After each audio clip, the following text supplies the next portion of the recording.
ನಮಸ್ತೆ ಮಿತ್ರರೇ, ಇವತ್ತೊಂದು ಸ್ಪೆಷಲ್ ಆದ ನೀರು ದೋಸೆ ಮಾಡುವ. ಅದು ಬಾಳೆಯ ದಿಂಡನ್ನು ಉಪಯೋಗಿಸಿ ಮಾಡಿದಂತಹ ನೀರು ದೋಸೆ.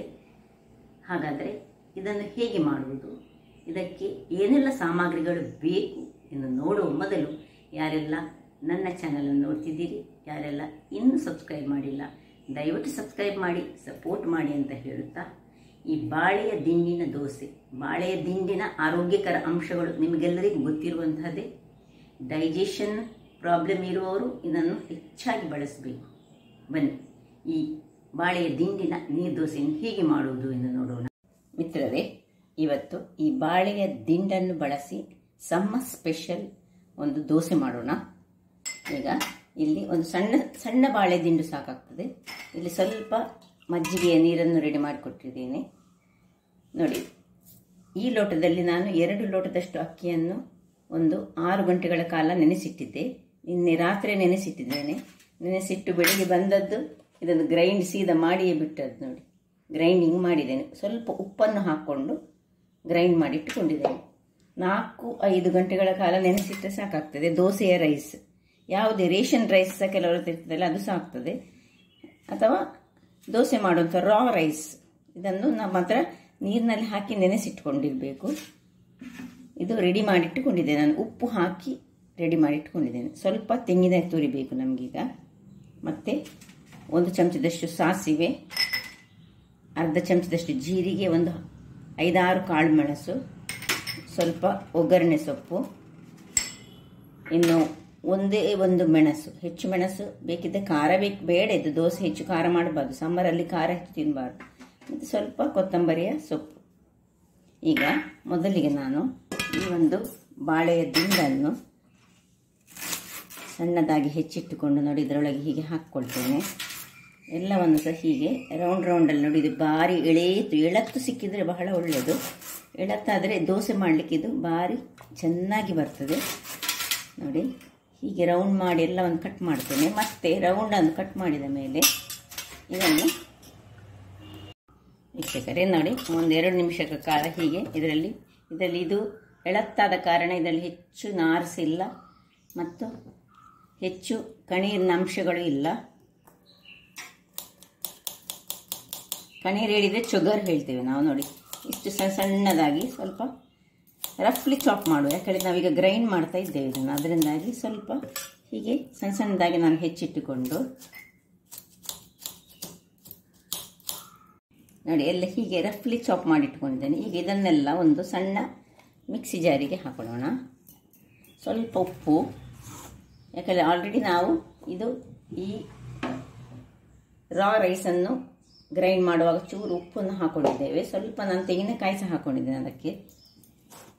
ಇದಕ್ಕೆ ಸ್ವಲ್ಪ ಉಪ್ಪು, ಮತ್ತು ಈ ಒಂದೇ ಒಂದು ಕಾಯಿ ಮೆಣಸು, ಸ್ವಲ್ಪ ತೆಂಗಿನ ತುರಿ, ಇಷ್ಟನ್ನು ಹಾಕಿ ನಾವು ಸ್ವಲ್ಪ ನೀರು ಹಾಕ್ಕೊಂಡು ಗ್ರೈಂಡ್ ಮಾಡ್ಕೊಳ್ಳೋಣ.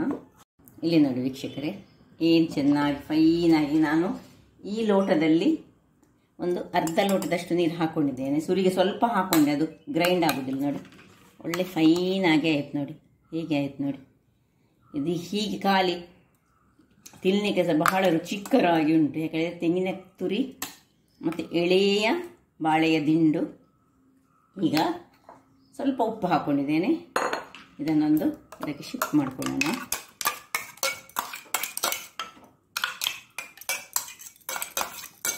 ಶಿಫ್ಟ್ ಮಾಡಿಕೊಂಡು ಇದು ಮತ್ತು ಕಪ್ಪಾಗ್ತದೆ ಬೇಗ, ಅದಕ್ಕೆ ಕೂಡಲೇ ಇದಕ್ಕೆ ಸ್ವಲ್ಪ ಈ ನಮ್ಮ ಗ್ರೈಂಡ್ ಮಾಡಿದಂತಹ ರಾ ರೈಸಿನ ಬ್ಯಾಟರನ್ನು ಇದಕ್ಕೆ ಹಾಕೊಳ್ಳೋಣ. ಎಷ್ಟು ಬೇಕು ಅಷ್ಟನ್ನು ಹಾಕ್ಕೊಂಡ್ರೆ ಆಯ್ತು ನೀವು. ನೋಡಿ, ಇನ್ನು ಸ್ವಲ್ಪ ನೀರನ್ನು ಹಾಕ್ಕೊಂಡು ಇದನ್ನು ತೆಳು ಮಾಡಿಕೊಳ್ಳೋಣ. ಈ ನೀರು ದೋಸೆಯ ಟೈಪ್ನಲ್ಲಿ ಮಾಡುವ ಬ್ಯಾಟರ್ ಬೇಕು. ಇನ್ನು ಇಲ್ಲಿ ನೋಡಿ, ಒಂದು ಗ್ಯಾಸನ್ನು ಉರಿಸಿಕೊಂಡು ಇದರಲ್ಲಿ ಒಂದು ಸಣ್ಣ ಬಾಣಲೆ ಇಟ್ಟಿದ್ದೇನೆ. ಒಂದೇ 1 ಚಮಚದಷ್ಟು ತೆಂಗಿನ ಎಣ್ಣೆ ಹಾಕೊಂಡಿದ್ದೇನೆ. ಇನ್ನು ಸಾಸಿವೆ ಹಾಕೊಳ್ತಿದ್ದೇನೆ.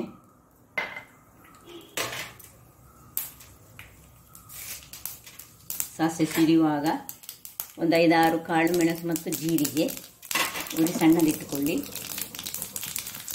ಚಾಪ್ ಮಾಡಿದಂತಹ ಕರಿ ಲೀವ್ಸ್ ಹಾಕ್ಕೊಂಡು ಆಫ್ ಮಾಡಿಕೊಂಡು ಸ್ವಲ್ಪ ಕೊತ್ತಂಬರಿ ಸೊಪ್ಪು ಸದಕ್ಕೆ ಹಾಕೊಳ್ಳೋಣ. ಬೇಕಿದ್ರೆ ನೀವು ಇಲ್ಲಿ 1-2-3 ಪುದೀನ ಸೊಪ್ಪಿನ ಇದಂತ ಕಟ್ ಮಾಡಿಕೊಂಡು ಹಾಕೊಳ್ಬೋದು. ಹಾಕೊಂಡ್ರೆ ಈ ಸಮ್ಮರಿಗೆ ಬಹಳ ಉತ್ತಮ ಆಗ್ತದೆ. ಈಗ ಇದನ್ನು ನೋಡಿ ಆಫ್ ಮಾಡ್ಕೊಂಡಿದ್ದೇನೆ. ಸ್ವಲ್ಪ ಇದರಲ್ಲಿ ಇದು ತಣ್ಣಗಾಗಬೇಕು. ವೀಕ್ಷಕರೇ, ಇಲ್ಲಿ ನೋಡಿ ಇದು ತಣ್ಣಗಾಗಿದೆ. ಇದನ್ನು ಇದಕ್ಕೆ ಮಿಕ್ಸ್ ಮಾಡ್ಕೊಳ್ಳೋಣ.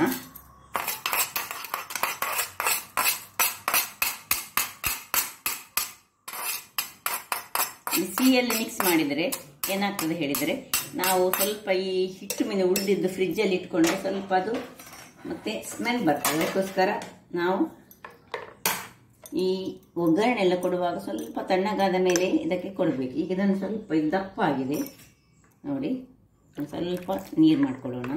ನೋಡಿ ಏನು ಕಲರ್ ಬಂದು ನೋಡಿ, ಏನು ಕಪ್ಪು ಕಲರ್ ಆಗಿಲ್ಲ. ಕೂಡಲೇ ಯಾವಾಗ ನಾವು ಈ ಬಾಳೆ ದಿಂಡನ್ನು ಕಟ್ ಮಾಡಿದ್ದೆ, ಮತ್ತು ತುಂಬ ಬೆಳೆದಿದ್ರೆ ಇದಕ್ಕೆ ಒಳ್ಳೆ ಆಗೋದಿಲ್ಲ, ಎಳತ್ತಿದ್ರೆ ಬಹಳ ಒಳ್ಳೆಯದು. ನೋಡಿ ಸ್ವಲ್ಪ ನೀರು ಹಾಕ್ಕೊಂಡು ಇದರಲ್ಲಿ ಫುಲ್ಲು 1 ಗ್ಲಾಸ್ನಷ್ಟು ನೀರನ್ನು ಹಾಕ್ಕೊಂಡೆ ನಾನು. ಈಗ ಇದಕ್ಕೊಂದು ಸಿಂಪಲ್ ಚಟ್ನಿ ರೆಡಿ ಮಾಡಿದ್ದೇನೆ ನಾನು. ಏನಿಲ್ಲ ನೋಡಿ, 1 ಕಾಯಿ ಮೆಣಸು, ತೆಂಗಿನ ತುರಿ ಮತ್ತು ಸಣ್ಣ ತುಂಡು ಹುಳಿ, ಮತ್ತು ಅದಕ್ಕೆ ಸ್ವಲ್ಪ ಈ ಉಪ್ಪನ್ನು ಹಾಕ್ಕೊಳ್ತಿದ್ದೇನೆ. ಇಷ್ಟನ್ನು ಒಂದು ಮಿಕ್ಸಿ ಜಾರಿಗೆ ಹಾಕೊಳ್ಳೋಣ. ಈ ಎಲ್ಲ ವಸ್ತುಗಳನ್ನು ನೋಡಿ, ಉಪ್ಪು, ಮೆಣಸು, ಹುಳಿ, ತೆಂಗಿನಕಾಯಿ, ಇದಕ್ಕೆ ಒಂದು ಅರ್ಧ ಗ್ಲಾಸ್ನಷ್ಟು ನೀರನ್ನು ಹಾಕ್ಕೊಂಡು ನಾನೊಂದು ಗ್ರೈಂಡ್ ಮಾಡಿ ಇದಕ್ಕೆ ಸಿಂಪಲ್ ಚಟ್ನಿ, ಮತ್ತು ಏನು ಬೇಡ, ಇಷ್ಟಿದ್ರೆ ಸಾಕಾಗ್ತದೆ. ನಮ್ಮ ಹತ್ರ ಏನಿಲ್ಲದಿದ್ದರೆ ಸಹ ನಡೀತದೆ. ನಾನು ಗ್ರೈಂಡ್ ಮಾಡ್ತಾ ಇರ್ತೇನೆ. ನೋಡಿ ವೀಕ್ಷಕರೇ, ನೀರು ಚಟ್ನಿ ಮಾಡ್ಕೊಂಡಿದ್ದೇನೆ ನಾನು. ಇದಕ್ಕೆ ದಪ್ಪ ಚಟ್ನಿ ಬೇಡ, ಯಾಕೆ ಹೇಳಿದರೆ ಇದು ನೀರು ದೋಸೆಯ ಟೈಪಿನಲ್ಲಿ ಮಾಡುವಂತಹದ್ದು. ನೋಡಿ ಇದನ್ನು ಯಾವುದರಲ್ಲಿ ನಾನು ಒಗ್ಗರಣೆ ಮಾಡಿದ್ದೇನೆ ಅದೇ ಇದರಲ್ಲಿ ಸ್ವಲ್ಪ ಒಗ್ಗರಣೆ ಅಂಶಗಳೆಲ್ಲ ಅದರಲ್ಲಿ ಉಂಟು, ಅದಕ್ಕೆ ಹಾಕ್ಕೊಂಡಿದ್ದೇನೆ ನೋಡಿ. ಇನ್ನಿದಕ್ಕೆ ಪುನಃ ಒಗ್ಗರಣೆ ಕೊಡುವ ಅವಶ್ಯಕತೆ ಇಲ್ಲ, ಯಾಕೆಂದರೆ ನಮ್ಮ ದೋಸೆಯಲ್ಲಿ ಒಗ್ಗರಣೆ ಉಂಟು. ಇದನ್ನು ಇನ್ನೂ ಸ್ವಲ್ಪ ನೀರನ್ನು ಹಾಕ್ಕೊಂಡು ನಾವು ಸ್ವಲ್ಪ ಇನ್ನೂ ಸಹ ನೀರು ಬೇಕಿದ್ರೆ ಮಾಡ್ಕೊಳ್ಬೋದು, ನೀರು ಚಟ್ನಿ ಮಾಡ್ಕೊಳ್ಬೋದು. ಅದಕ್ಕೆ ಸ್ವಲ್ಪ ನೀರನ್ನು ಹಾಕ್ಕೊಂಡು ನಾವು ಮಿಕ್ಸಿ ತೊಳೆದ ನೀರನ್ನು ಹಾಕಿದರೆ ಒಳ್ಳೆ ನೀರು ಚಟ್ನಿ ರೆಡಿ ಆಯಿತು. ಇದನ್ನೀಗ ಪಕ್ಕಕ್ಕೆ ಇಟ್ಕೊಳ್ಳೋಣ. ನೋಡಿ ಇಷ್ಟು ನೀರು ಮಾಡಿ ನೀರು ಚಟ್ನಿ ತಿನ್ನಲಿಕ್ಕೆ ಒಳ್ಳೆಯದಾಗ್ತದೆ ಈ ಒಂದು ದೋಸೆ. ಇಲ್ಲಿ ಒಂದು ದೋಸೆ ಕಾವಲಿಯನ್ನು ಇಟ್ಕೊಂಡಿದ್ದೇನೆ. ದೋಸೆ ಕಾವಲು ಬಿಸಿ ಆಗಲಿ. ಇಲ್ಲಿ ಇದು ರೆಡಿಯಾಗಿದೆ ನೋಡಿ, ಕನ್ಸಿಸ್ಟೆನ್ಸಿ ನೋಡಿ. ಇನ್ನೂ ಸಹ ಸ್ವಲ್ಪ ತೆಳುವಾಗಬೇಕು, ನೀರು ದೋಸೆ ಅದಕ್ಕೆ ನಮಗೆ ಬೇಕು. ಉಪ್ಪನ್ನು ಹಾಕ್ಕೊಂಡಿದ್ದೇನೆ ನಾನು. ಈ ಅಕ್ಕಿ ಗ್ರೈಂಡ್ ಮಾಡುವಾಗ ಉಪ್ಪು ಹಾಕ್ಕೊಂಡಿದ್ದೇನೆ ಸ್ವಲ್ಪ, ಮತ್ತು ನಮ್ಮದು ಬಾಳೆಯ ದಿಂಡು ಮಾಡುವಾಗ ಸಹ ಹಾಕ್ಕೊಂಡಿದ್ದೇನೆ. ಈಗ ಇದನ್ನು ಒಂದಾಗಿ ತೆಗೆದುಕೊಂಡು ಇಲ್ಲಿ ಬೇಕಿದ್ರೆ ಸ್ವಲ್ಪ ಎಣ್ಣೆಯನ್ನು ಗ್ರೀಸ್ ಮಾಡ್ಕೊಳ್ಳೋಣ. ಬಿಸಿ ಆಯ್ತಿದ್ದು ಈಗ ಅಗತ್ಯ ಇಲ್ಲ. ನಾನ್ ಸ್ಟಿಕ್ಕಲ್ಲಿ ಒಂದು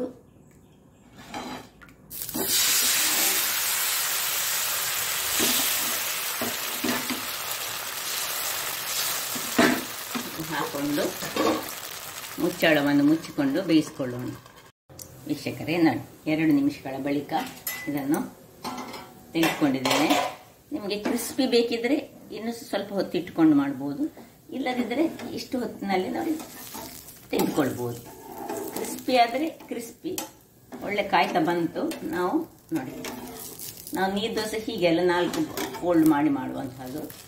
ಅಥವಾ ನೀವು ಕ್ರಿಸ್ಪಿ ಮಾಡೋದಾದರೆ ರವಾ ದೋಸೆ ಹಾಗೆ ತುಂಬ ಹೊತ್ತು ಸ್ವಲ್ಪ ಹೊತ್ತು ಇದಕ್ಕಿಂತ ಎಕ್ಸ್ಟ್ರಾವಾಗಿ ಇಟ್ಟುಕೊಂಡು ಮಾಡ್ಕೊಳ್ಬೋದು. ಎಣ್ಣೆ ಇದಕ್ಕೆ ತುಂಬ ಕಡಿಮೆ ಬೇಕಾಗುವಂಥದ್ದು. ನೋಡಿ ಇನ್ನೊಂದು ಹಾಕ್ಕೊಳ್ತಿದ್ದೇನೆ.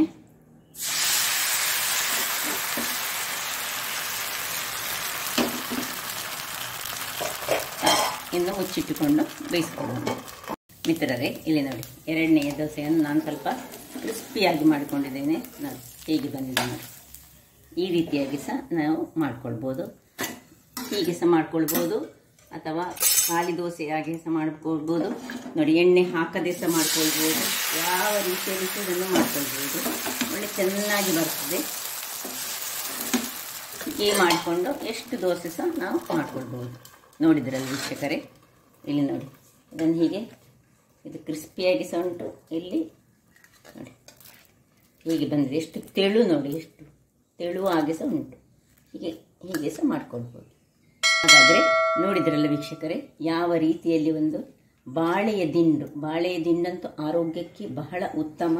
ನಿಮಗೆಲ್ಲ ಗೊತ್ತಿರುವ ಹಾಗೆ ಅದರ ಗುಣಲಕ್ಷಣಗಳೊಂದು ಆಯುರ್ವೇದಿಕ್ ಗುಣಲಕ್ಷಣಗಳು ಹೇಳಬೇಕಂತೇಳಿ ಇಲ್ಲ. ಕಾನ್ಸ್ಟಿಪೇಷನ್ ಇದ್ದವರು ಹೀಗೆ ದೋಸೆ ಮಾಡಿ ತಿಂದರೆ ಸಹ ಬಹಳ ಉತ್ತಮ. ಇದರೊಟ್ಟಿಗೆ ನಾನು ಒಂದು ಸಿಂಪಲ್ ಚಟ್ನಿ, ನೋಡಿ, ನೀರು ಚಟ್ನಿ ಆದರೆ ಒಳ್ಳೆಯದಾಗ್ತದೆ.